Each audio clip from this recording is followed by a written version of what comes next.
Only thing I understood towards the last few minutes was Nitin Mahodayam, nothing else. So, Bahu Savichanam, Puna Milama, Namo Namaha, Namo Namaha. Dhanyavadaha. All right. Welcome, everybody. Good morning, good evening. Welcome to today's edition of Daily Wisdom from Bhagavad Gita. Hope you had a great weekend. Always seems a little long, especially when we don't have a session. So I'm excited to be back. Let's get started. I'm going to get started with our opening prayers. Today we are going to discuss the next shloka.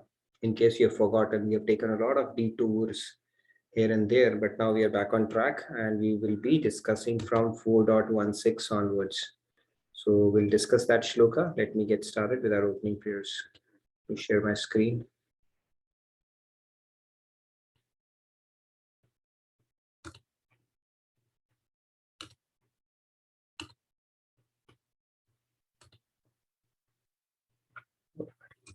Sorry about that. I was supposed to share something else and shared something else.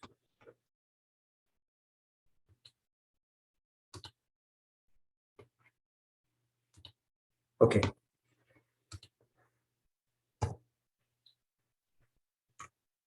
We'll get started with our opening prayers. Welcome again, everybody. Guru Brahma, Guru Vishnu, Guru Devo Maheshwaraha, Guru Sakshat Parabrahma, Tasmai Shri Guruve Namaha. Vasudeva Sutam Devam Kansa Chanuramardanam Devaki Paramanandam Krishnam Vande Jagadgurum. Krishnam Vande Jagadgurum. Right, Radhe Radhe, good morning, good evening again. Let's get started. So today we are going to move on with our journey of Bhagavad Gita. We are in chapter 4 and today we are going to do the 16th shloka. I'm going to recite it and then you are welcome to follow along. Kim karma kim karmeti kavyopyatra mohitaha tatte karma pravakshyami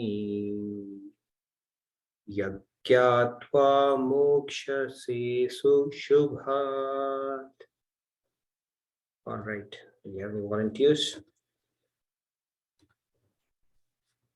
Shri Ramya ji, Radhe Radhe. Radhe Radhe, Shri Ramya ji. Radhe Radhe all. Kim karma kim akarmeti kavayopyatra mohitaha tatte karma pravakshyami yajnatva mokshate shubhat. Very nice. Mokshase shubhat. Wonderful. Very nice. Thank you, Shri Ramya. Sumesh ji, Radhe Radhe. Radhe Radhe, Sumesh ji. Radhe Radhe, everyone. Kim karma kim karmeti kavayopyatra mohitaha tate karma pravakshami yajnatva mokshase subhat. Very nice. Radhe. Thank you very much. Radhe Radhe.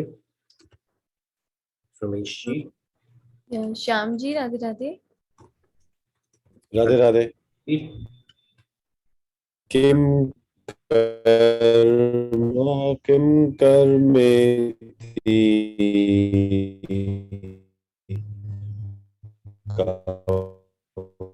Shyam ji, your voice. Yatra mohita. I'm so sorry. Is it okay now? Can you hear me? Yeah, we can hear you, but it was breaking big time. So yeah, you can retry. Kim karma kim karmeti kavyopyatra mohita tate karma pravakshyami यज्ञ ज्ञात्वा मोक्ष्यसे शुभात्. Radhe Radhe. Thank you very much. Radhe Radhe Shambai. All right, let's take a few more. Asha ji, या Asha ji, Radhe Radhe. Radhe Radhe. Radhe Radhe Asha ji. किम कर्म किम अकर्मेति कवयो यप्यत्र मोहिताः तत्ते कर्म प्रवक्ष्यामि यज्ञात्वा मोक्ष्यसे शुभात्. Very nice, Asha ji. Radhe Radhe. Thank you. Lakshmi Prasanna जी, या Lakshmi ji. लक्ष्मी जी, राधे राधे. किम कर्म किम अकर्मेति कवयो व्यत्र मोहितः तत्ते कर्म प्रवक्ष्यामि यज्ञात्वा मोक्षसे शुभात्. Radhe Radhe. Thank you so much, Rupa ji. I say J and J today. Jia and Janvi. Good. We have got some young enthusiasts today as well. Wonderful. All right. Who's the next one in line? या रूपा जी, Radhe Radhe.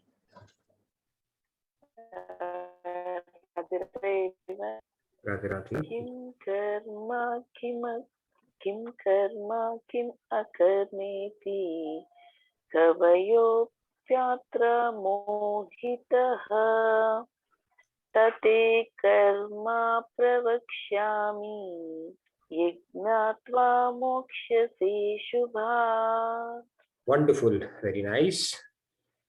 Thank Radhe you. Radhe everyone. Radhe Radhe. Who's next? We'll take Yeah. maybe 2 or 3 more hands. Okay, या रिया जी, Radhe Radhe. Okay. Maybe. Radhe Radhe.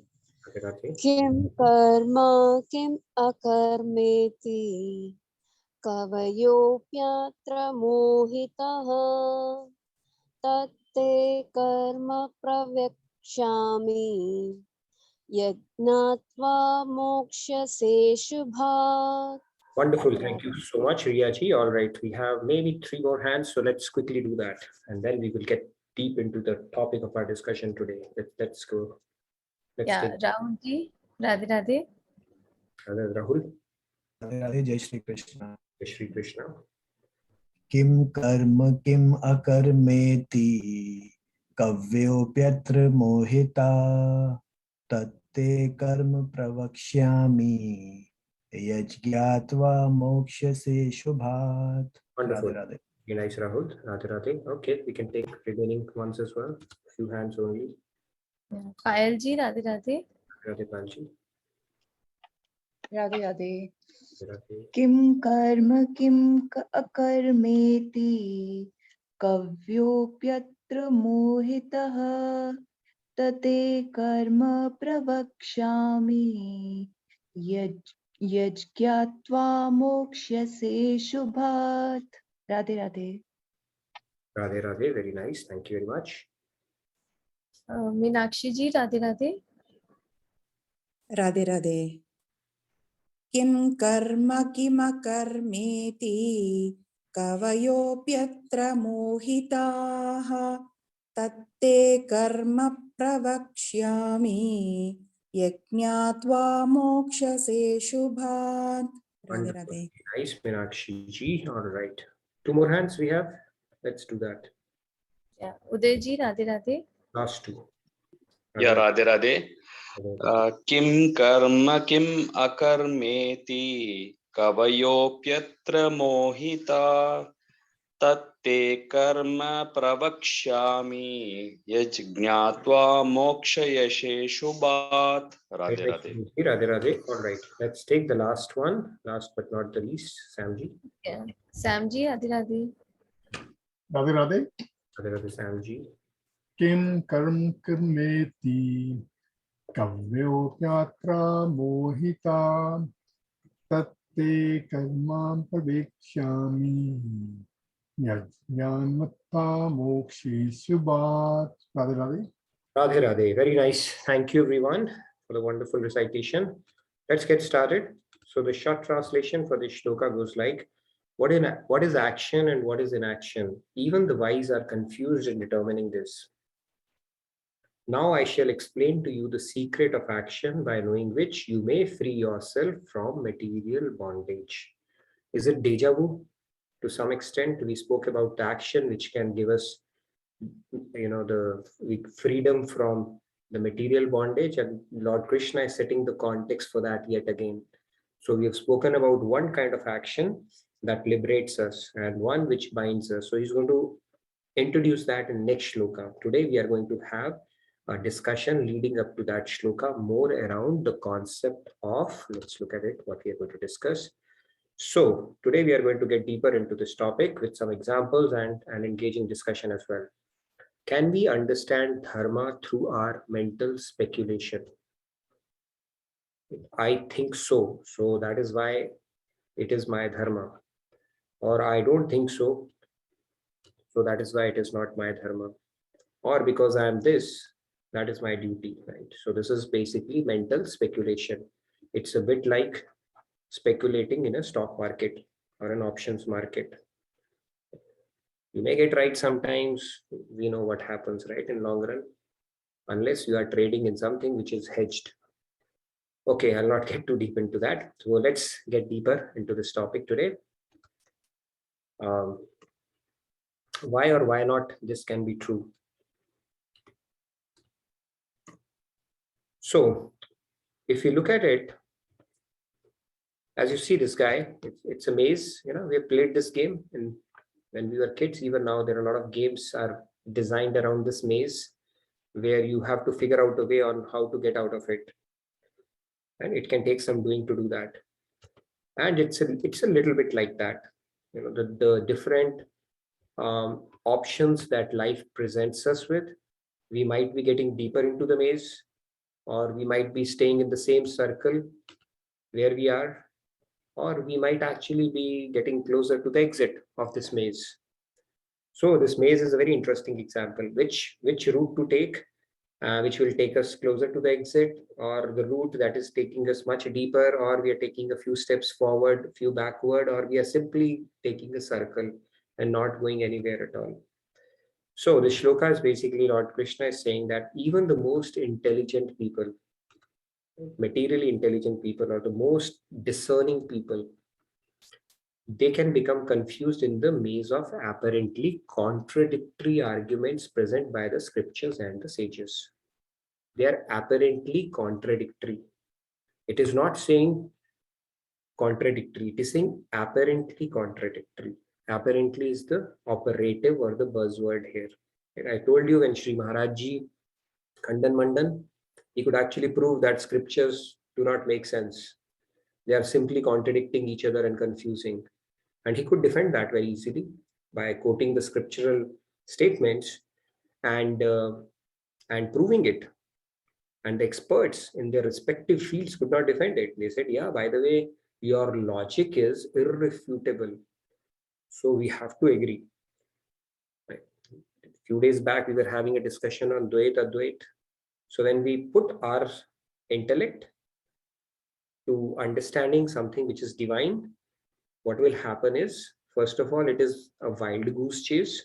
Secondly, we will come out of it even more confused, because this knowledge is divine and we are trying to understand something which is divine through our mundane intellect. It is not going to take you far. So next time you come across somebody who will say, I'm my own guru, or I rely on my own self-study, so tell them it is not possible. Okay, if they still don't agree, then don't argue. Okay, said all right. But the point is, it's not a matter of speculation. It's not a matter of our intellect where I feel so, hence it is so. That argument is very, very, very limited. No matter how much experience we have had in life, no matter how much realizations we think we have had, not possible. It's very clearly our scriptures are telling us, because it's like you're trying to understand divine through material intellect, which is not possible. Can a microscope, no matter how whatever sophistication it may have, see soul? It cannot, because it is divine. It is beyond the limit of that material apparatus. Same principle applies here as well. When we try to dissect something through our mundane material intellect, it will confuse us even more. And then the risk is then we may end up becoming the armchair intellectual, talking and thinking and debating about these things which do not take us very far. And in fact, like the Sati Leela that we have spoken about in the past, God has given us enough examples through the stories, through various scriptures to tell us if you get engaged in these kind of things and start negating things, it is called a spiritual transgression, which is not good for our spiritual journey. It's called spiritual transgression where you start negating things or saying, I'm going to resort to intoxication because Lord Shiva used to do that as well, or I don't believe in it because I don't believe in it, right? My intellect doesn't give me enough supporting arguments around that. It's a little bit like we spoke about this concept as well, trying to lift yourself using your bootlaces. Can we do that? That's the very basis of sustaining us. So if we try to do that, the very basis which is supporting you, it's your the center of gravity, right? If you go by the physics concepts as well, it's not going to support it, right? It's exactly the same. So let's go further.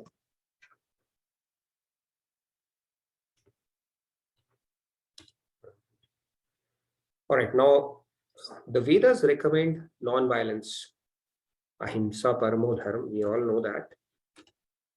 And on the other hand, Lord Krishna is telling Arjun to go fight. How will you reconcile that? Arjun is saying, why should I fight?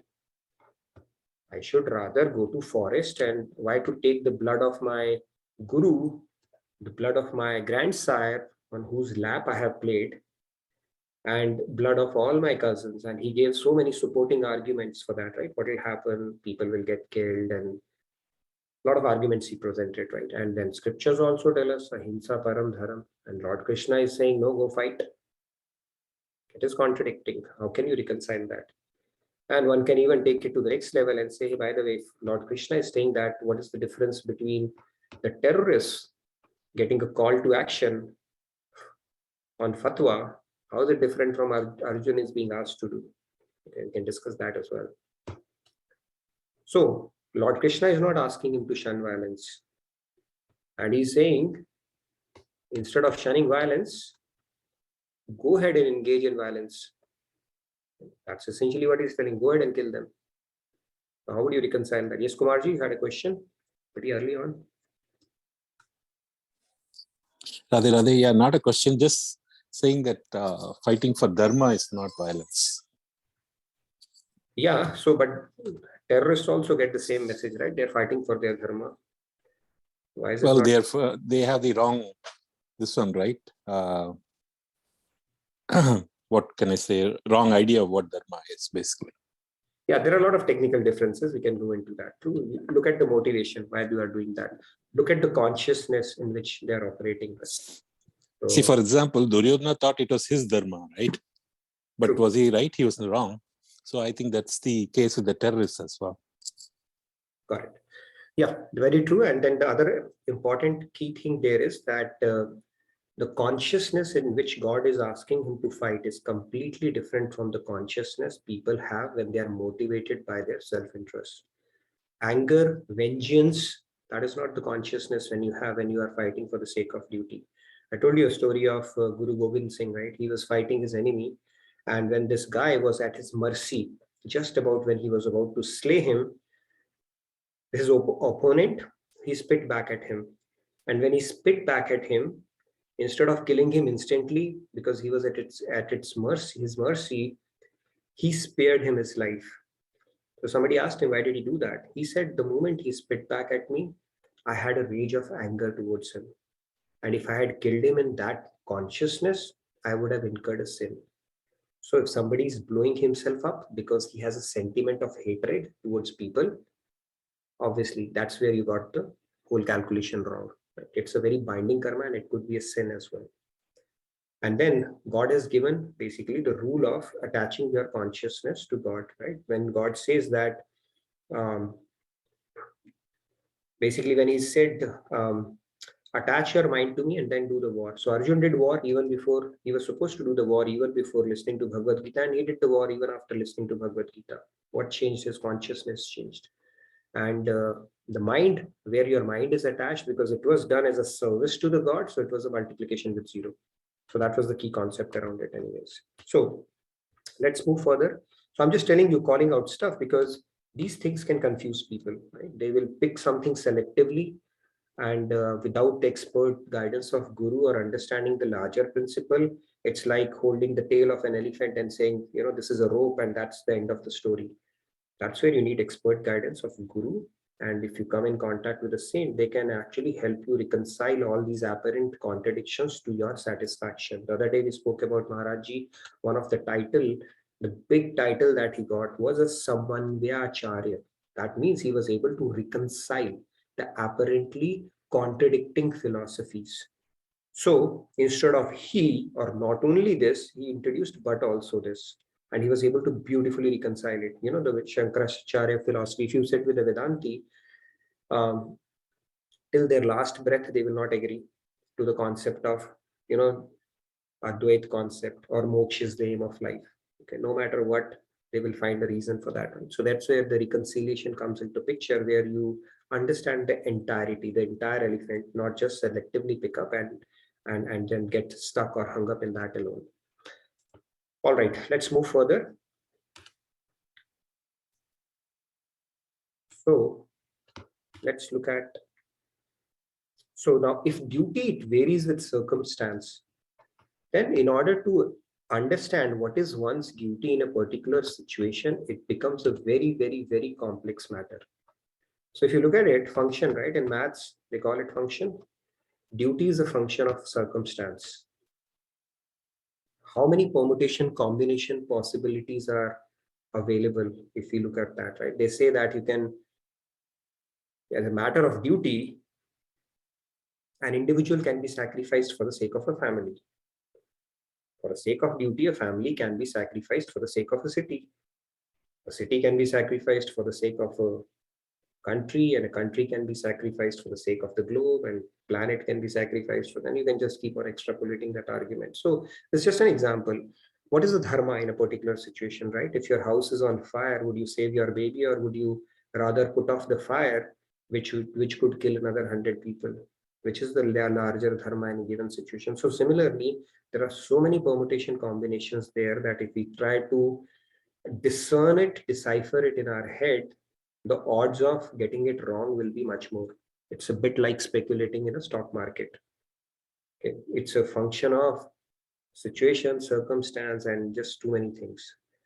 So hope you're able to appreciate it's not a something straightforward dharma. When we talk about dharma, like people very conveniently say, I'm just doing my dharma, that is fine. But do we know that dharma is actually aligning to the injunctions of the scriptures at that point in time, circumstance, situation that you are in or not? We will never know. We can only take a best guess around it. Then what do we do? Is it a case of hopeless case? No, that's not the case actually. So let's move on. We will look at it through an example, just a bit of a discussion maybe. Yes, UVL Upulurichi, you had a question. Radhe Radhe. Radhe. Sorry. Upuluriji.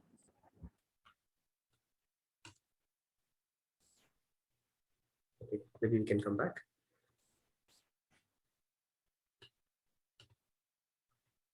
So let's look at an example. Bit of a discussion. So this gentleman is driving a car. I think they're not allowed to get out of the car like this, but let's say it was allowed. And then there's a traffic light there. It's turned red. So as a law-abiding, peace-loving, noble guy, this guy stops. Right? And then what happens is the policeman, he comes, the traffic policeman. And because this guy is stopped, he tells him to go. The traffic light is red, but this guy is asking him to go. What should this guy do? Anybody? Let's have a quick discussion around this, just to get the thought process going. Yeah. Upuluriji, Radhe Radhe. Yes, Upulurji. We can't hear you. Hear you. I think you are unmuted, but we are still not able to hear you. Let's move on to the next one. We can come back. Samji, Radhe Radhe. Radhe Radhe. Yes.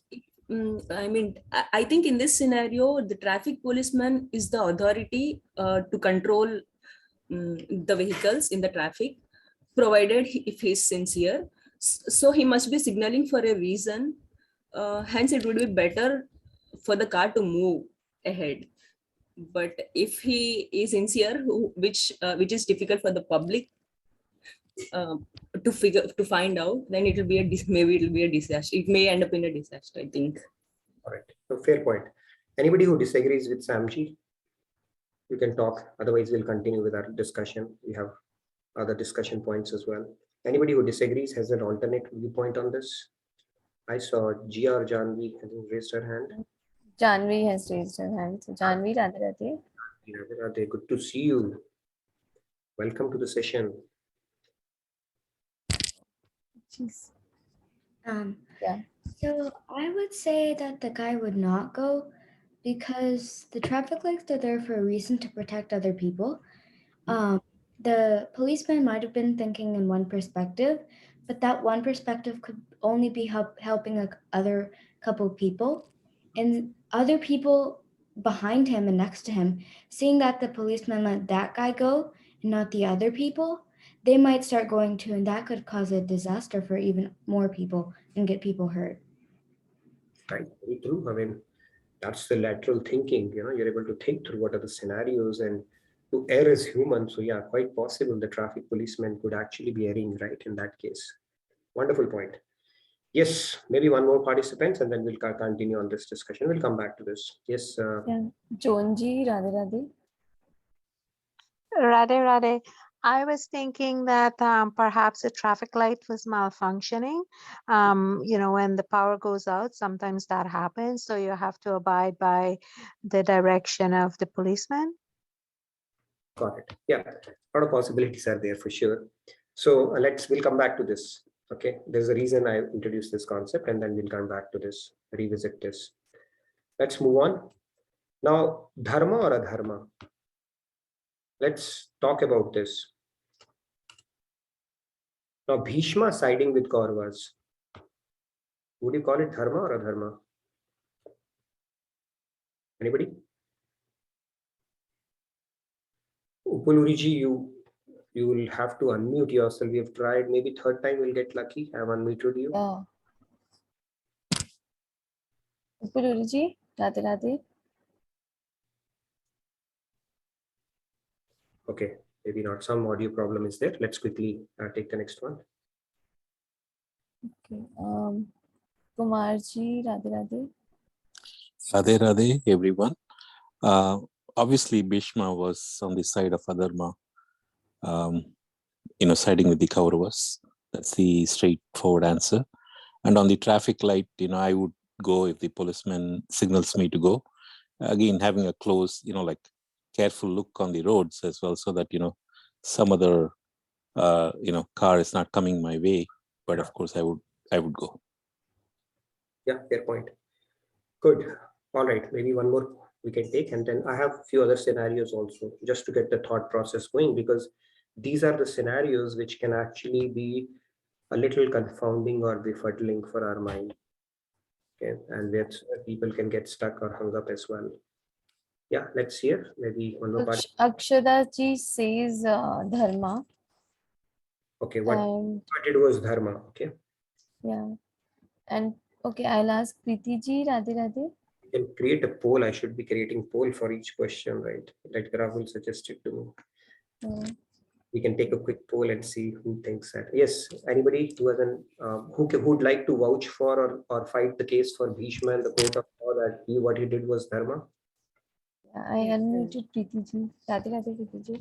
Radhe Radhe. I would say Bhishma was right according to his vow, but as I read it now, I find him wrong. So, Nitinji, as you said, duty and dharma, they depend upon the circumstance. Right. The very first slide. Radhe Radhe. So you are on one side of the fence, now you've jumped to the other. Great. Thank you, Preeti ji. Okay, let's hear. I can see Gia raising hand as well. So she's on camera as well. Yes, Gia, go ahead.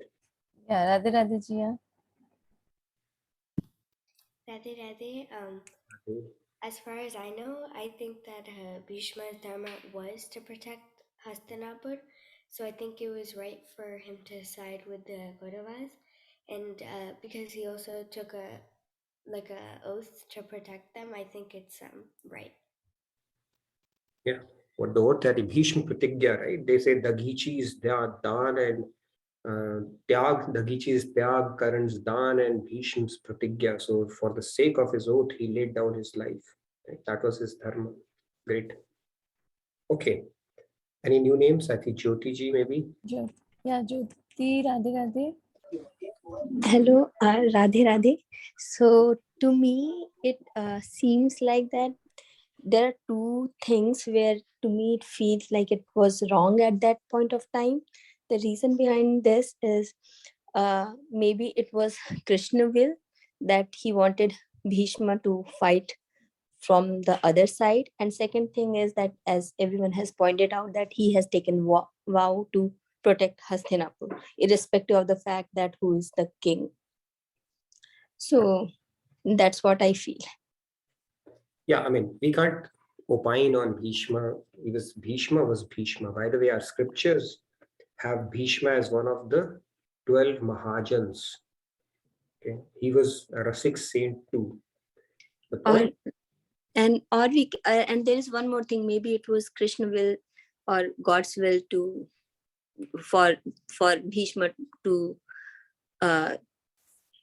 fight from that side. True. So there was part of that. In fact, I had asked this question from Mitch as well. So it is said that, sometimes the big saints, they take on a seva. When they are participating in God's Leela, they take on a seva. And that seva is to glorify Lord, right? Like Rishi Durvasa, his seva is to trouble the devotees. He's the most temperamental sage you would see, right? Every time he's getting angry, upset. That is a seva. He troubles the devotee so that God comes and then rescues him, and God is glorified even more. So Bhishma, it is said so that his seva basically he took upon the side of Kauravas to glorify God even more. That look, on one hand they had Bhishma, who could leave his life years on his own volition, right? And he armed, nobody could have defeated him. Right? Bhishma, nobody could have defeated him. That is, and Krishna had taken a vow not to lift a weapon. And even then, you had Bhishma, who was indefeatable, invincible rather, and who had this boon of leaving his life years whenever he wanted. And on the other hand, you had God, who had taken a vow not to even lift a weapon, and still the side on which God was it became victorious. Okay, that is one way of looking at it. Second is, obviously he took an oath and Bhishma Pratigya part of it, but locking in your commitment, did it actually pan out to be on the side of dharma or not? See, if you look at the scriptural principle, anything that we do which takes us or aligns us to God is the right thing to do. Anything which violates or which does not align to the will of God is not a good thing to do. So for all the vows and the stuff that he did ended up being on the side which was going against the will of God. So was it dharma or adharma at that point? The point here that we're trying to make is even people of Bhishma's stature can get it wrong. Then who are we to get it right? Let's look at some more examples here. I would just add some comments. So like there are multiple mixed answers. Sure. But there is a question from Samji. Bhishma did not come forward for protecting the honor of a woman in her dire state of health. He kept quiet. Most importantly, he had taken side of party who straight away followed adharma, which means Bhishma himself took up adharma. Question mark. Even though his allegiance was not to adharma, his allegiance was to the throne. But the way things panned out, he ended up on a party which was on the side of adharma, and now his vow that he had taken binded him to that side, and because of that, he was in a side which was going against the will of God was to reestablish that, but he had to take that side, right? So ended up, despite his best intentions, he ended up on a side which was on the side of adharma. Let's look at Karna, right? He's a character which draws a lot of sympathy. Right? When I saw Mahabharata for this first time as well, felt the same way, and he evokes a lot of emotions, right? How wrong it happened with them. And when the battle between Arjun and Karan was going on, and his chariot got stuck in a puddle of water, Krishna told him, Arjun, this is your golden opportunity. Okay, when he's fully armed, you cannot go and shoot him. Okay, and Karan, his ears were very strong. Karan, right? He could hear that, Krishna saying that. And he said, Krishna, what kind of God are you? You are telling to do adharma when a warrior is not having his shastra in his hand, back towards the enemy, you are asking him to kill me. What kind of God are you? So Krishna smiled. He said, are you talking about adharma, karna? Where did your dharma go when the honor of Draupadi, she was being dishonored? Where did your dharma go when the Abhimanyu was mercilessly being killed by so many? And he gave him so many examples on that. So it's just like we talk about dharma at a time when it is convenient for us. It's like even a thief does not like to get stolen from. So multiple examples. Point here being that, and just look at Arjun's surrender. If you are somebody who takes pride in his skills and have always taken a pride in being called as the best archer of this era, he was willing to take that blot on his head that he could not defeat Karan in a head-on fight. He said, Krishna, you're saying that? All right, go ahead and kill him. That was the level of his surrender in that war. So just imagine, somebody's pride would not let him do that, but he did that. But point here being, even Karan, for that matter, got it wrong. There were so many times when he could not be on the side of dharma just because of his allegiance that he had owed to Duryodhana. Even he got it wrong times. Even for that matter, this the killing of Drona, for that matter. We know that story of, yes, I can see quite a few hands. Let's hear. I think I'm sure a lot of good commentary will come out of it. The Drona part of it, and that is where I'll bring in the traffic policeman now. Before I get into that, let's take a few more participants. I think they will have some good commentary to add to what we are discussing. Yeah, Padma ji, Radhe Radhe. Radhe Padma ji. Radhe Radhe. Radhe Padma ji. Radhe Radhe. This was my favorite PhD thing for many, many years. I think, and I don't know scripturally, this is very accurate, but I think on an individual level, when we think about dharma and we put some fundamental basic rules for ourselves, and most of the time, I think we might get it right. But I think there is an individual dharma that we have to do in the planetary position that we are, like a mother or a wife or a sister or a teacher, whatever we are on a platform of individual level. But then also, I think our actions have a higher purpose where it's not only serving your own purpose at hand, but a bigger picture, which is what I guess you were referring to, Nitinji, which is like glorify God at the very end of the day. So I think if both are aligned, probably we are aligned with what the purpose is in terms of our purpose is aligned with God. Like in Mahabharata also, right, at least 2 or 3 characters that we can talk about. Bhishma is one of the character that you were talking about. He was serving his own the promise that he has done. And if we take Yudhishthira for that matter, then he was serving people. So in his own way, he was serving, but we are serving the community. So I think that takes the higher level. And then if you talk about Duryodhana, it is, I think it's aristocratic, right? Autocratic rather, where you serve me, I serve you. So I think the levels of dharma is when we see the disparity and the differences, one is only serving their own thing and the other one is serving the whole society out there, and other is serving God. So I think when we both align, like the lower dharma and whatever the higher dharma is, I think that is the best scenario if we can get there. Mm-hmm. Yeah, if you were to simplify this whole conversation, which is obviously a very advanced concept, the dharma part of it, if you look at it, there are only two dharmas, right? Lord Krishna has introduced that in chapter 2, paradharma and aparadharma. One is at a level of body and the other is at the level of soul.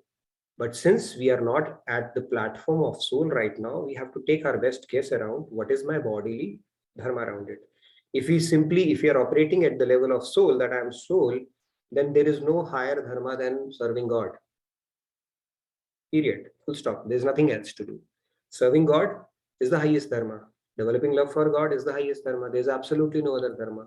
But because we are not yet there, obviously we have to take a call. What is my higher dharma at my bodily level? Because I'm yet not in that consciousness that I'm a divine soul. Right? We think of ourselves as body, and that's why we think as a mother, as a father, as a son, as an employee, as a friend, right? As a devotee, whatever. So what would be my dharma? And it's very difficult to know that. It's like I said, it's like speculating on a stock market. I mean, obviously that is a little more volatile, but it's very difficult to know right dharma. And then we take our own educated guesses, our own understanding around that concept and take a better shot at it, right? So it can become very tricky. And that is why Lord Krishna is going to introduce the concept of three kind of karma next time, because he's simplifying it for us. If we simply keep on taking a call based on our own understanding, then more often than not, we'll get it wrong, no matter how good our intentions might be. Now, let's look at this example of killing Drona. Drona, again, these guys were like, invincible on others. Even one Maharathi was like, nobody could have defeated them when they were fully armed. Same thing happened with Drona, because the previous night they had killed Jayadratha. And how Jayadratha was killed? Jayadratha had a wound that he could not be killed on that day until sun sets. If he could survive that day, he would have been done. But Krishna, he has a hack for everything, right? So he hid the sun temporarily, and it gave the Kauravas this feeling that now the sun has set, and Jayadratha, he let his arms down, guard down a little bit, and that's when Arjun shot him. And as the story goes, he had a boon that whoever would be responsible to bring his head down on the ground will be split into pieces. So Arjun, he did something interesting. He not only cut his head, but had a barrage of arrows which carried his head to his father's lap, who had taken that boon for his son, by the way, who was meditating. And the moment that head fell on his hands, he came out of his meditation and he just threw it like this, and he himself burst into pieces. So he had asked that boon for his son, and that became the cause for his own downfall. So anyway, when Jayadratha was killed, Drona was very, very angry, because Duryodhan told him, he used to taunt them that you are not fighting, battle to the best of your abilities and stuff like that. So next day he was unstoppable. So then Krishna came up with a plan again. He was a master planner, right? He said, kill this elephant named Ashwatthama, and asked Yudhishthir to say Ashwatthama is killed. And he uttered the other word also. It's Kunjar, not Nar. That means the elephant, not the animal. But before that, they blew the drum so that this guy Dronacharya could not hear it. And then he heard it from Yudhishthir's mouth, because his dharma. What was Yudhishthir's dharma? He was a Dharmaraj. Always speak truth. He would never compromise on that. He's like that guy in the car who will not compromise. He will say, I am a law-abiding citizen. I will stay here for as long as the traffic signal will stay red. And I will not listen to your authority as well. So let's say that guy had an authority, the policeman. We will discard all other factors. Let's say he has an authority and he knows what he's doing. So he will say, no, I will stay here even if you tell me to go, because I am so hung up on my dharma. Even Bhishma was attached to his dharma of his vow. Right? They were not willing to let go of it, even though God is on the other side. That much attachment they had to their dharma.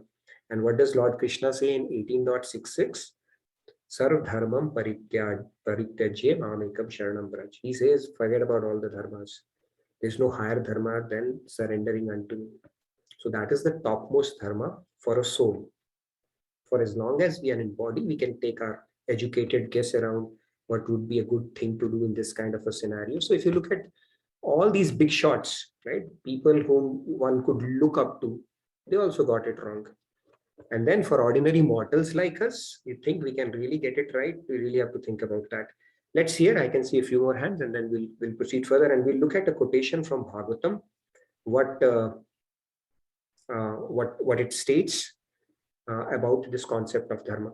Yes, let's hear. Hetal ji, Radhe Radhe. Hetal ji. All right.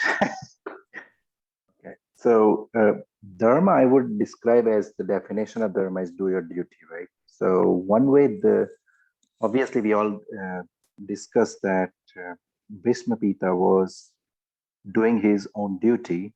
He took a vow to save, or until he died, he will save Hastinapur. Right? So that's what he did. For Drona, he did participate with the side of Kaurava because he is doing his duty, because he's being loyal to, and he's serving his loyalty to the Hastinapur.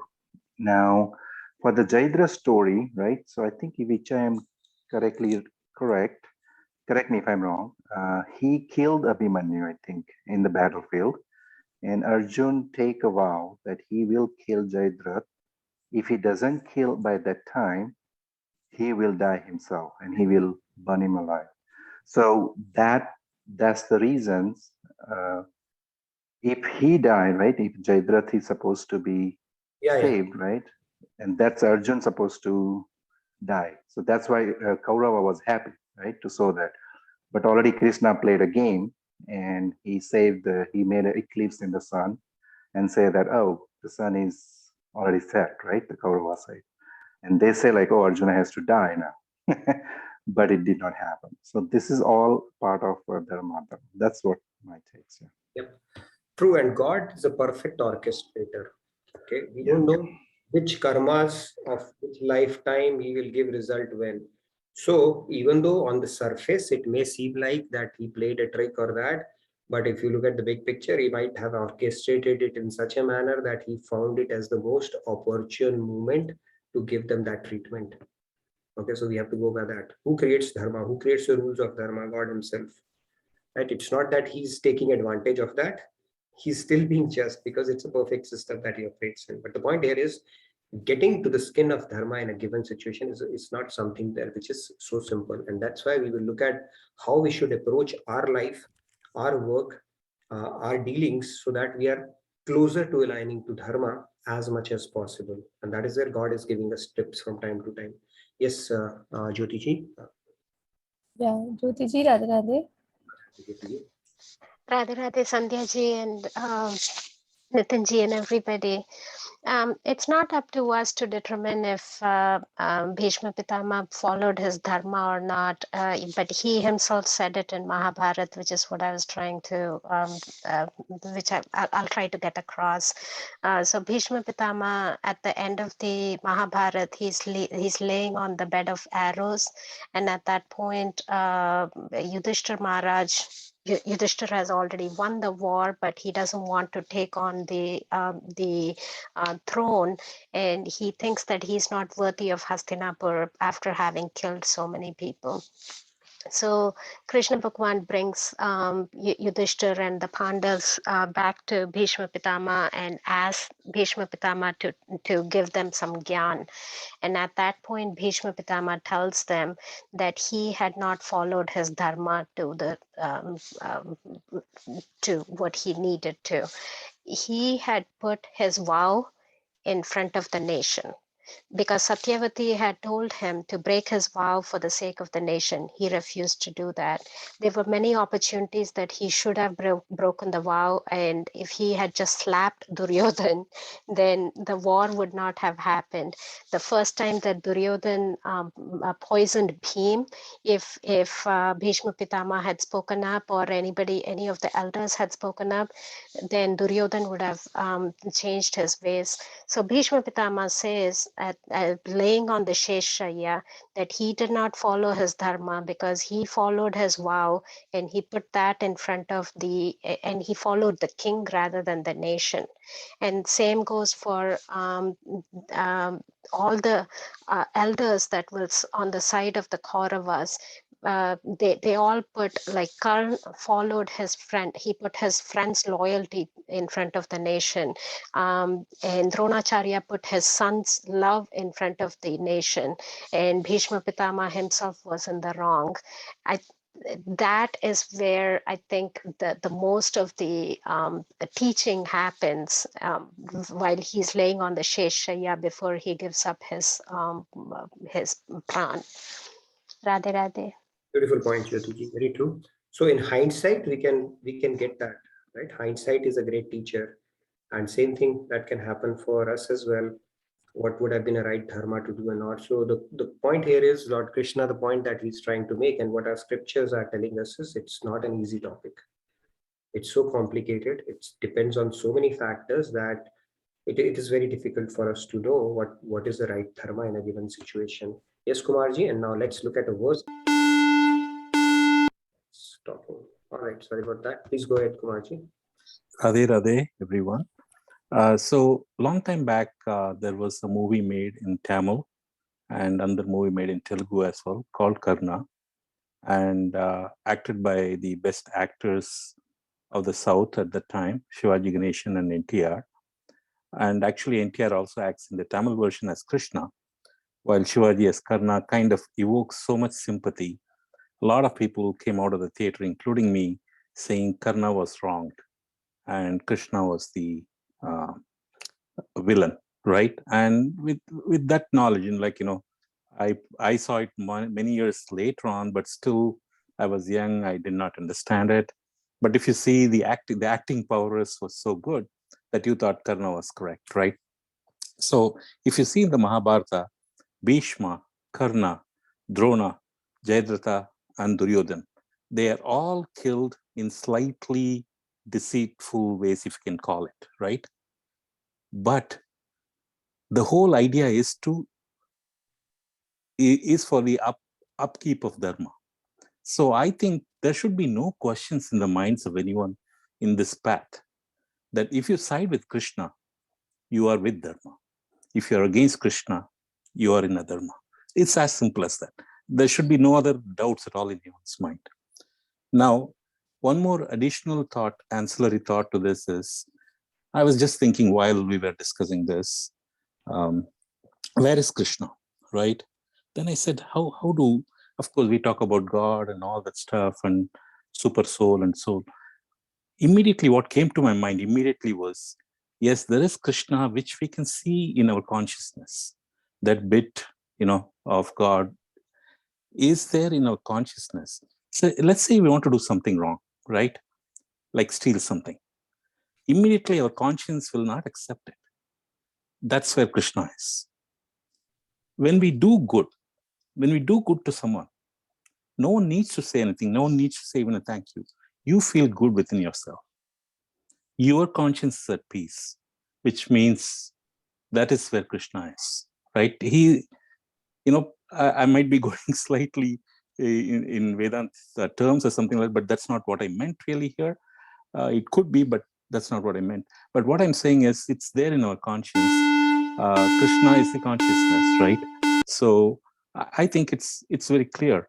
For example, some people, sometimes you want to be right? So when you want to tell someone the person has done a mistake, but you want to do it in a right way. So what do you say? Do you tell the person, or do you just be kind and let it go? So sometimes you say, be kind and let it go. You feel more at peace doing that than, addressing that person and making that mistake. And that's been my challenge on a daily basis. So I keep on reminding myself. Thanks, Radhe Radhe. A great point, Kumarji. I think that great. In fact, it reminds me, it's not a Vedanta part of it, but paramatma aspect of God is seated within us, right? So we get inspiration from time to time. In fact, this is one of my favorite quotations I came across, that when you get inspiration, right, there are two things here. Coincidence is God choosing to remain anonymous, and inspiration is God choosing to reveal himself. So that is the only way God can reveal himself, by inspiring you. Go do that, right? He's seated within an ant also and inspires an ant to go and go take an evening walk and find that cashew which is lying out there on the top of that dining table. Who's inspiring that ant to do that? God only. He has to lead all his creatures to food, right? Everybody has two waqts rotis intizam by God, all the creation. So God has his ways to do that. And then intuitively, like you said, that feel good thing would tell you something good you did. And when you do bad, your inner feeling or intuition would tell you something bad has happened. Continuing on, so on this concept in Bhagavatam, as you see, Yamaraj, who's the celestial god of death, Yamaraj, right? After Shanidev, if anybody fears anybody, it's Yamaraj. Right? There are so many stories about Yamaraj, and so everybody fears Yamaraj. So let's see what he says in Bhagavatam.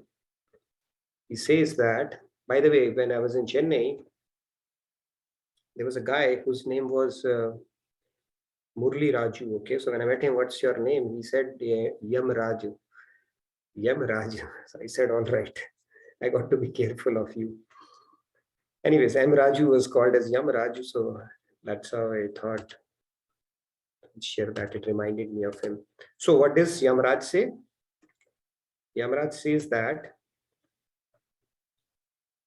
about Dharma, it's from Bhagavatam directly. So he says that what is proper action and what is improper action? It is difficult even for rishis and celestial gods, because the very Dharma has been created by God himself, and he alone is its true knower. It's very simple. We can never claim. I mean, we can take best guess with the best of our intentions and stuff like that. But what is true dharma at a given point in time, only God would know. Even big sages, rishis, personalities, mahajans in our history, in our scriptures have gotten it wrong. Right? Like Bhishma himself admitted. So the dharma part of it is a very tricky subject. And that is why God has tried to simplify it for us. Rather than getting lost in what is my dharma, what is my better dharma, and all that stuff, you simply align to certain principles and then finally surrender to God. All your duties are fulfilled automatically. Right? When you pick up a higher duty, the lower duty is automatically fulfilled. But if you're too hung up in fulfilling your lower duties, you'll have to continue repeating in births or species where you'll have to exhaust your lower duties only. Right? When we think about all the things around us that we think we are obligated to do, which is fine, we have to do that, but then the idea is to rise above those gradually so that we are truly fulfilling the purpose of our life and actually doing the dharma which is lined with the spiritual principles, not just at a bodily level. So that was the whole idea of today's discussion. And tomorrow Lord Krishna is going to talk about how do we align to those principles. He's going to introduce 3 kind of karmas, is what we are going to discuss tomorrow. All right, any questions on what we discussed today?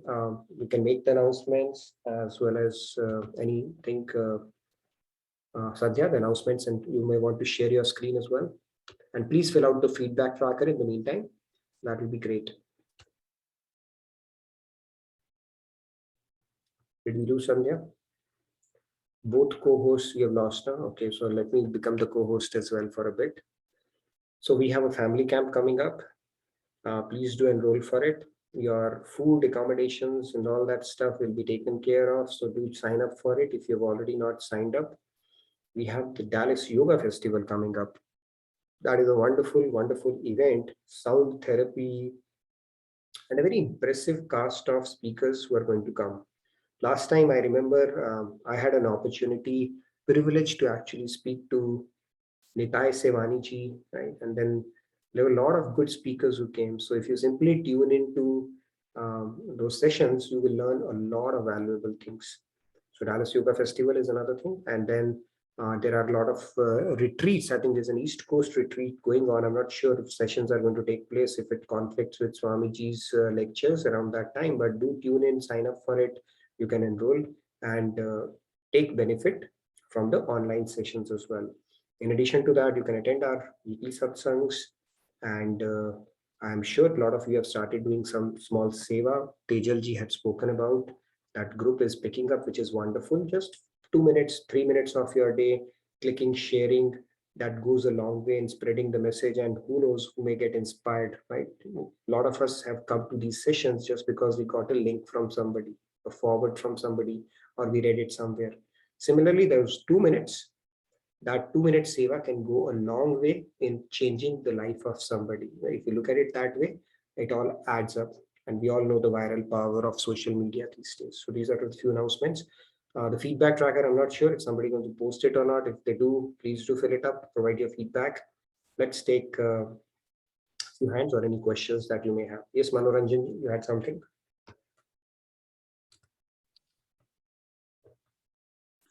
Yeah, namaskaram. Radhe Radhe to all of you. Thank you for this enlightening sessions as you do always. So thanks to JK Jog India, JK Jog team altogether around the world. I was listening to your last discussion where you said that even Gyanis and Munis also do mistakes in choosing what is the right thing to do, what is the wrong thing to do, and sometimes they do mistakes. That is also correct. But let us try to understand that how it is possible for all of us, because we are doing activities day to day. So how it is possible for all of us to do correct, to do the thing what is actually required at that time. So in order to answer this question, just we would like to see that we have to increase our vivek. Because vivek is something which is actually will give you, or the intellect, as you say, will give you the right decision at the right time. So it will come from within you. You will have intuitions to do the correct thing. What is good or bad, that will come from within you. You will not go to scriptures, you will not go to anybody else. By some way or other, it will come to you. If you allow me, I will like to share a story. If it is time, or otherwise I will end. Sure, Sandhya. In the meantime, you can put the feedback tracker. I did the announcements on your behalf while you were gone. Yes, Manoranjanji, real quick, if you have, we can wrap it up. Yeah, real quick. Actually, you all might have gone through the poems of William Wordsworth. He was a nature poet. He has written a poem which is known as The Stolen Boat. The story goes like this. There was a boy who was hovering around in the country yard, and he saw a boat. There was no owner of the boat, so therefore he just unrowed the boat, unanchored the boat, and then he sailed. He was enjoying, but all of a sudden he saw that the nature around him changes. There were clouds. It started raining, and all the atmosphere got changed. So he was then he kindled a fear within him that it might have happened because I have stolen the boat. So therefore that boy went back, kept the boat as it is, and went to his home, and he was at peace. So it is said that nature is our friend, philosopher, and guide, and we definitely will have inspirations from the nature. Thank you very much. Thank you, Manoranjanji. Yeah, so basically the principle is we don't have to go too far to understand how do we align to that, because Lord Krishna is going to answer that in very next shloka. So rather than speculating or leaving it to our nature and intuition, we can directly hear from Lord Krishna, right? We don't have to second guess it. And second is there is a faster, smarter, surer way of understanding a knowledge when we tap into the top-down knowledge. And then there is another way of understanding a knowledge, which is a ground up through our experiences, which can take a lot of lifetimes. Right? When we learn bit by bit through our nature, through intuition, all that stuff, we may take steps here and there, and then we may not be able to tap into the perfect knowledge, and it may be a long, arduous journey.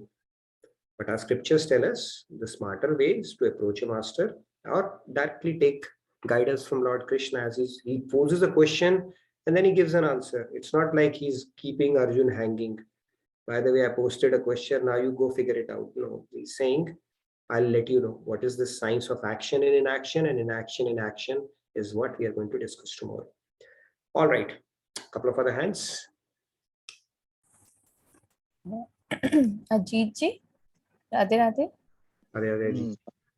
Radhe Radhe. Actually, one question arises in our mind that what is that which prompts anyone to do anti-social work and all frauds and all this thing, even though they have conscious within them. And as Manoranjan ji told that one is guided by his own conscious, then what is that the outside parameters or environment or guiding that person is doing frauds? Yeah, it's their away guna, from the Swadharma. guna, prakriti, swabhav, tendencies, all that have a play. Now, if you steal from a person who has stolen, would he like that? No, right? Nobody likes that. So we all understand intuitively what is good, what is bad. Some guidance we get from within, but still we are able to overpower it and have that tendency to cheat.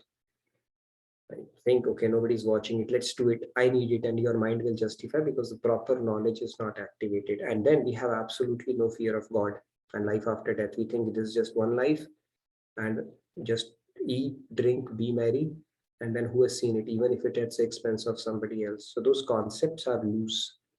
Even though intuitively we understand I'm not doing something good, right? Even the robbers have a code of conduct amongst themselves that we are not going to rob each other, right? They do that deals with each other. What if somebody robs them? They also feel bad. So yes, it's our tendencies, nature, and the lack of knowledge, which is ignorance, which leads to us to do these acts. But Lord Krishna is saying that you don't have to be in autopilot mode or subservient to your gunas. You can actually transcend them with proper knowledge and by exercising your free will. Very clearly saying that in shloka. The free will is what enables us to transcend our gunas as well. If I'm a tamasic pravritti guy, then obviously I'll be attracted to these kind of things. But then that doesn't mean I'm actually enslaved by my gunas. No. Lord Krishna says you can actually transcend your gunas. And we do that through our free will and through proper knowledge. So knowledge is the key. Yes. Rahul ji, Radhe Radhe. Rahul ji. Radhe Radhe. I think we are talking so many examples from Mahabharata. I remember Maharaj ji had mentioned probably that there is somewhere written in Mahabharata that like when we are interacting with somebody, we want that person to be truthful. We want that person to be kind, to be humble. So that is how our behavior should be there to that person, because when we are expecting that kind of behavior, at least we can, on the social platform, on the worldly platform, at least we can do or exhibit that kind of behavior which we are expecting from that other person. Yeah, that's it. Very beautiful point, Rahul. That's true. What we expect from others, we need to be like that with others as well. 28th to 30th, is that when we don't have any classes? Yeah, so because we have this only Monday, okay, for us guys. The good news is it's only Monday for us. So 28th to 30th will not have any classes. 30th, that means only one day we miss. That means on Tuesday morning and Monday evening we will not have a class because of the retreat, right? East Coast retreat. All right. Yeah. We'll make a note of that, and I'll remind you as well. But we'll have a long gap now then. Extended weekend break. We'll keep you busy. I'll keep sending you some stuff, okay? Videos or otherwise. 3-day gap we will have. So yes, Samji, good to see you. You've turned on your camera. We have more people turning on our cameras now, which is nice. Yeah, Radhe Radhe, Samji. Radhe Radhe. Radhe Radhe. No, I wanted to tell you, like you said, Krishna will be the highest dharma. Like even in Vishnu Sahasranama, it is said, Dharmasya Prabhu Rachuta. Dharma is the form of Lord. So Bhishma, he is thinking that he is following Dharma, and he has a strong sense of I am following Dharma. So in order to dissolve that, probably Lord created the situation where he became the highest. So, that's what, I don't know, that struck my mind. That's true. He was attached to his dharma as well, right? So that I was. Yeah, correct. Very nice. In fact, I don't know. I mean, I'll have to validate that story, but I was reading that this Yudhishthir, he was Dharmaraj. He would never speak lie. In fact, he was the only person who got the privilege of getting into Swarga, celestial abode, in this human body. You cannot get into that abode with the human body. He was the one who was allowed. And that much piety he had. And it was said that his chariot, I don't know, I have to validate it, okay, that story, but I'd read it somewhere. But although I would have to validate it, that is why I'm putting a disclaimer.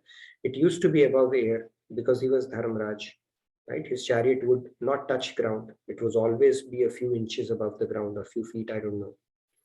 But when, instead of following Krishna's instruction, traffic policeman's instruction, he muttered the word elephant, not human, because he was so attached to his dharma. It said the first time his chariot hit the ground, because the highest dharma is to follow God, right? So there also his own attachment came into picture. So that is why God is, if you look at the executive statement of Bhagavad Gita, the super executive statement, all he's talking about dharma, this dharma, that dharma, this path, that path, and finally he says, forget everything and simply surrender unto me and your job is done, right? But in order to get there, we all obviously have to simulate and go through a lot of hoops. So that is the topmost dharma. God comes and tells you to commit a murder and you say, no, I am a good person, I will not do that. You have lost that opportunity. But provided it is God who's telling you, okay, not some, person here and there. So that is the key. Yes. Padmaji, Padmaji, Radhe Radhe. Padmaji, Radhe Radhe. A few things here, right? I think Kumarji about this feel good part. So Padmaji, you have already set the stage for Kumarji when you said that, okay? And Kumarji is going to raise his hands now. So please go ahead. Today I'm not picking up that. I have work to do. So offline, he can pick it up. So the feel good part, and I truly believe, right? Whatever the samskaras that we are sitting in, whether it's sattvic or rajasic or tamasic, in their own tendencies, they are so convinced. We are so convinced in our tendencies that we are sitting, and in whatever the actions that we are doing, we are we feel very good about it, and we convince our intellect that this is the best thing. So the feel good part, unless that feel good part is actually coming from your highest dharma, which is the spiritual dharma. And when I don't know what it looks like, but unless you contemplate upon God in everything that you're thinking and in everything that you're doing and keeping this word in your mind, we will fail. We will fail, and as many of failed in Mahabharata. But if we keep that word, which is the spiritual dharma, is our highest dharma in our thoughts and actions, from our own tendencies, we would see where the disparity is, because we can be sitting in rajasic, we can be sitting in tamasic, but we can still feel very good about what we are doing. But unless you bring in that spiritual knowledge in the intellect, which Manoranjan was saying, vivek is good, but that vivek, source of the vivek, where that source is actually coming from, if the knowledge is not coming from the scriptural knowledge, and we are not following a guru, we are not following what saints have said, we can be so convinced in our own intellect that whatever we are doing is so right.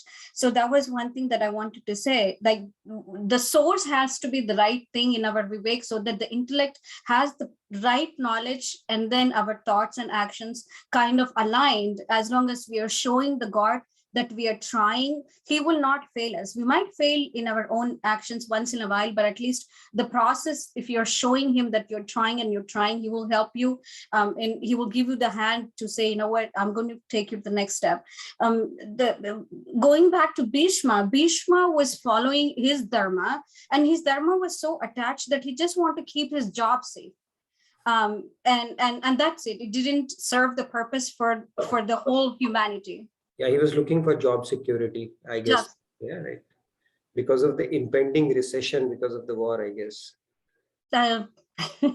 He has to keep his job as whatever the role that he was playing in this. And I think I remember this. I don't know from where, Nitinji, maybe last year Swamiji was speaking in Bhagavad Gita things that we had last year. One of the hosts, I think, probably asked Swamiji, it clicked in my mind, maybe it was last year, that Swamiji said that there is a highest dharma that he did not follow, and he probably, yes. Yeah. No, great point. Very true. And yeah, that was the case. In fact, let's look at Bhagavad Gita to answer some of the questions that were thrown up by Manoranjan ji, right? He said, we don't need Guru, we need to go to nature. Now, Lord Krishna in 4.34 is saying, Tad vidhi pranipaten pariprashnena sevaya. That go and surrender your head to the lotus feet of a Guru. Lord Krishna is saying that in Bhagavad Gita. Now, Bhagavad Gita, if we believe one thing, we have to believe everything. It's not that we'll believe one and not other, right? We cannot selectively pick that. Furthermore, Lord Krishna, I'll get that shloka, I don't remember the number. He says that when you actually do that, dadami buddhi yogam tam, he says, I give you that ability to vivek that we're talking about. Vivek is not something we pick from somebody. It's like, okay, now I have vivek. He actually sits here and makes those concepts stick. Without his grace, we cannot understand this knowledge. We will not be able to get the import of it. So he sits in our intellect, gives us that power, which clicks, makes the concept stick, and then we can do something about it. So both the things he has spoken in Bhagavad Gita. I'll pull up that shloka as well. Yes, Kumarji, we had just had the cake. Now we're going to have the cherry as well, because whenever Padmaji speaks, you have to add on to that. So please go ahead. And then Ashaji, the last one. Radhe Radhe Kumarji. Radhe Radhe, everyone. Now it has become my dharma, I think. But I think it's not your dharma. When you speak, it is Padmaji's pre-dharma. Pre-dharma, okay. So yeah, I agree with what Padmaji said, and basically, yes, I think Bhishma was following what he thought was his dharma, but the param dharma, which I think he forgot to. But he knew Krishna was God. So I think it's all Krishna Leela. The whole Mahabharata is Krishna Leela. The whole world is Krishna Leela anyways, right? So I think that's where probably, the whole lesson is, right?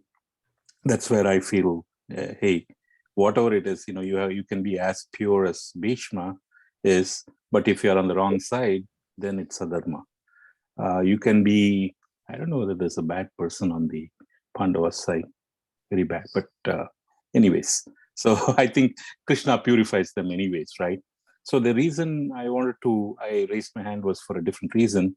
Yes, I read somewhere, or someone told me, I'm not sure, probably Rajaji's Mahabharata book, I might have read that, because that's the one I read completely, wherein I think it was probably a boon by Indra or someone that Yudhishthira's, this one would stay, like not on the ground, but a few inches above.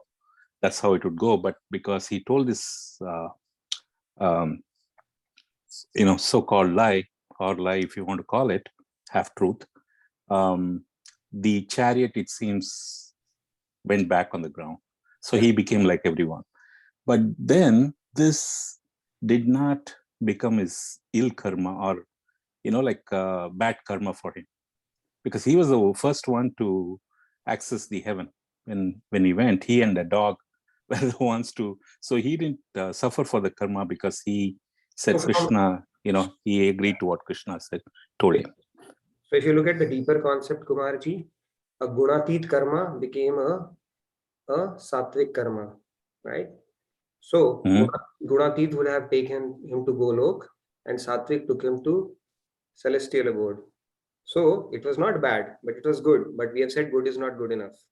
Again, going back to the fundamentals, right? So that going to celestial abode is not a big deal, or not a great deal, or not a smart deal.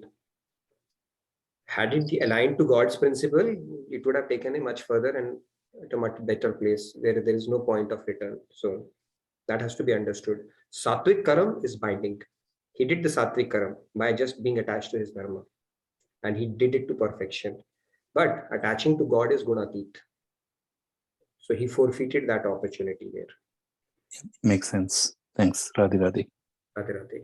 All right, last one, Ashaji. Yeah, Radhe Radhe Ashaji, thanks for waiting. Radhe Radhe. Very nice discussion is going on. मैं ये कहना चाहूंगी कि किसी की life बचाने के लिए जो अच्छा आदमी हो या कोई व्यक्ति हो, तो उसकी लाइफ बचाने के लिए अगर हमें झूठ बोलना पड़े तो वो झूठ झूठ नहीं कहलाता। झूठ, सत्य बोलना हमारा धर्म है। मगर ऐसा मैंने पढ़ा है कहीं कि अगर किसी की जिंदगी, अच्छे आदमी की जिंदगी, आप फ्रॉड आदमी को बचाने के लिए झूठ बोलते हो तो इट इज योर सिन, मगर अच्छे आदमी के लिए बचाने के लिए बोलते हो तो ये धर्म, तब असत्य बोलना हमारा धर्म हो जाता है। इट्स वेरी रिलेटिव चीज। एंड जो महाभारत में हुआ कि ऐसे कर्ण को क्या मारा गया, और उस वक्त तो जो लोग पूरी जिंदगी अधर्म के साथ चले, द्रौपदी का वस्त्र हरण हुआ था तब भी कर्ण they were present and were not on the side of dharma, so that's why they were punished. जो भी कृष्ण ने जो भी किया, जो लोग कहते हैं कि ऐसा कैसे कर सकते हैं धर्म के विरुद्ध कृष्ण, मगर इवेंचुअली इट वाज हिज धर्म अकॉर्डिंग टू धर्म, क्योंकि पूरी सोसाइटी के लिए ये धर्म की स्थापना के लिए ये धर्म युद्ध था। तो एक व्यक्ति के लिए नहीं, पूरे समाज के लिए ये धर्म, विश्व के लिए धर्म संस्थापना के लिए ये कृष्ण का अवतार हुआ।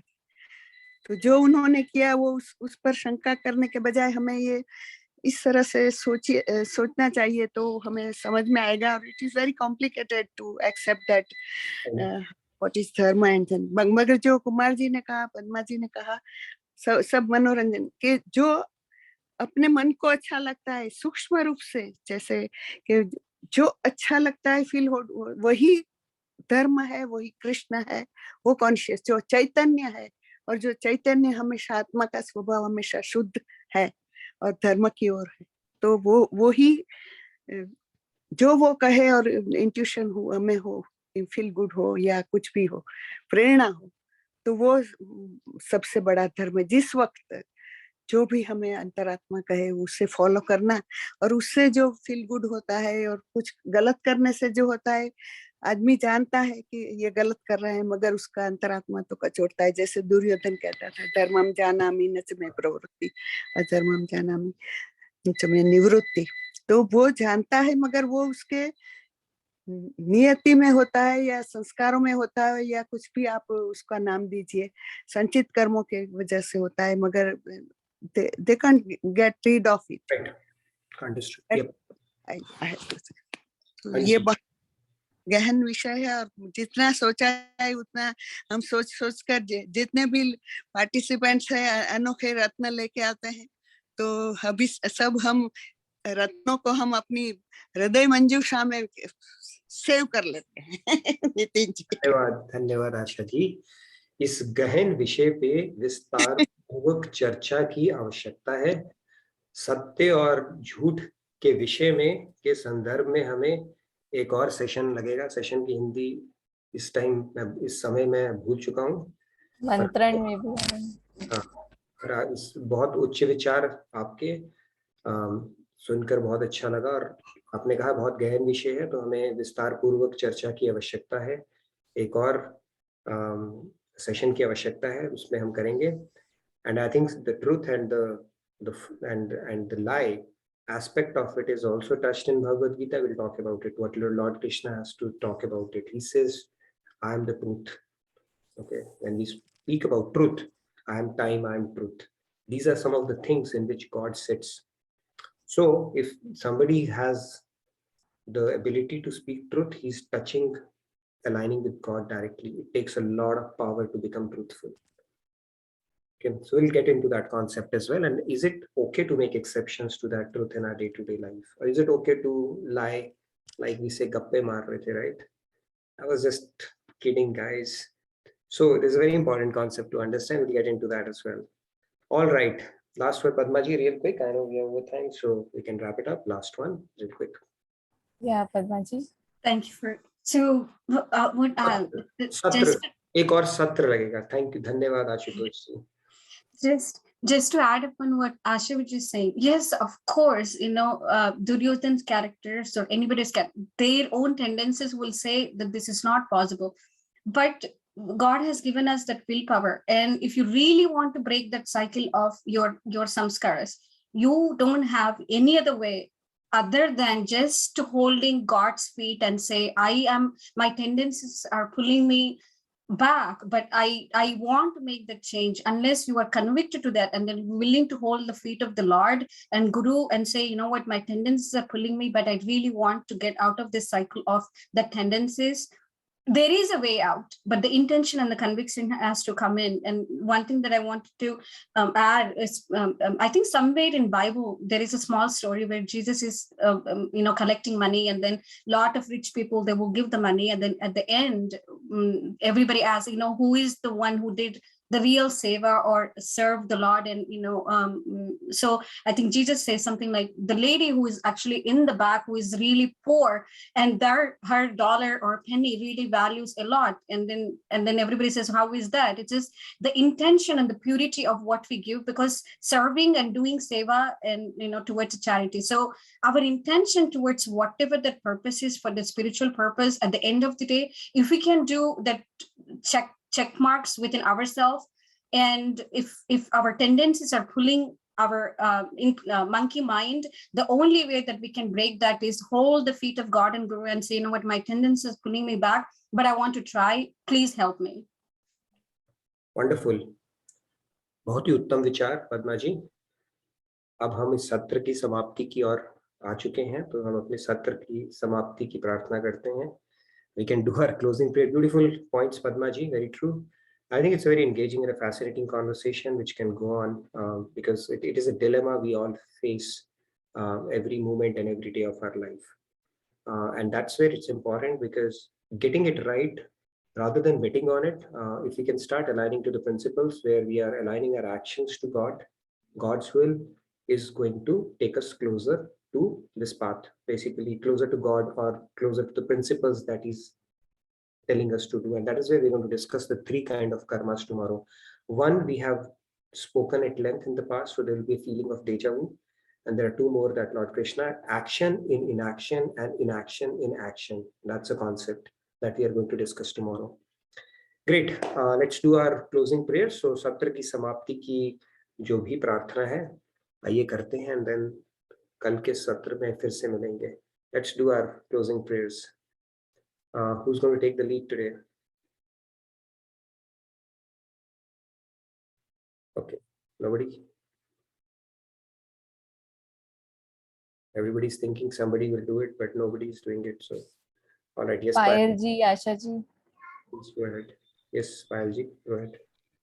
Asha ji. Om Sarve Bhavantu Sukhinah Sarve Santu Niramaya Sarve Bhadrani Pashyantu Ma Kaschit Dukha Bhavet.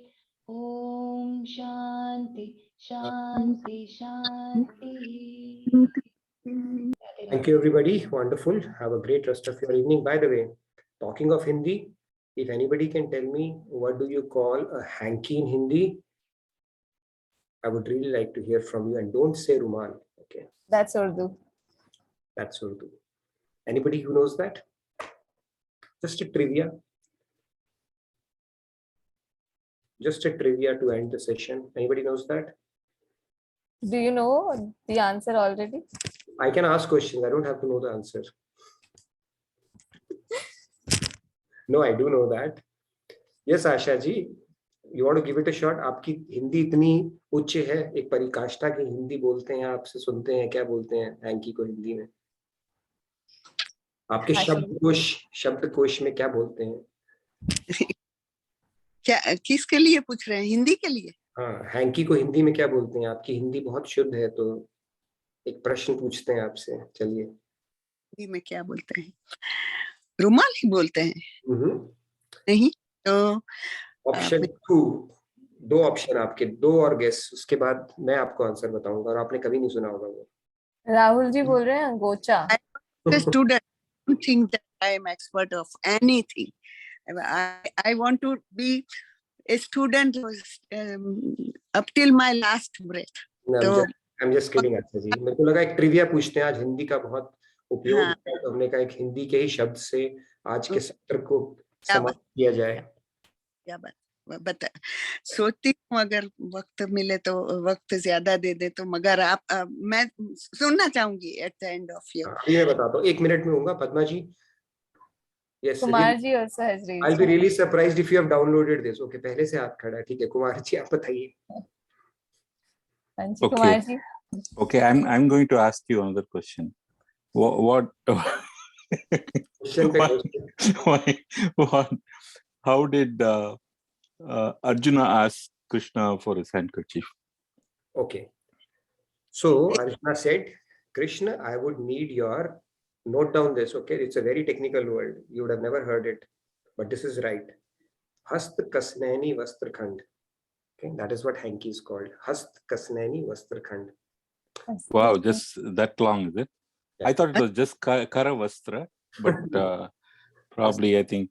So tomorrow, for tomorrow's homework is to find out what a button is called. Okay, that is for Nitin ji, आपने संस्कृत में हस्त कसन्यानी kasnani vastrakhand. What? Kasnani vastrakhand. By the way, kasnani, I had read some 10 words in India today, commonly used words which nobody knows in Hindi. Okay, that is one of them. So I just memorized it. Hindi क्या हुआ, संस्कृत हुआ, संस्कृत हुआ, हिंदी क्या आप जवाब दें? नहीं, अब मैंने बोल दिया तो बस बोल दिया, अब यही है। आज का सत्र यही समाप्त होगा। Nitin ji, just one more thing. Believe Long करना time है, back. नहीं करना है मुझे नहीं पता, मैंने बोल दिया बस। Nitin ji, just one more. I traveled on a train from Delhi to Calcutta a long time back. Okay. Air-conditioned chair car. You know what it's called in Hindi? Air-conditioned chair car, नहीं. Vatanukul Kursiyan. Vatanukul Kursiyan, because it's chair car. I remember it so well. Like after a long time, I remembered that. So. I know the train. It is called Lohpatgamini. All right then. Radhe Radhe. Radhe Radhe.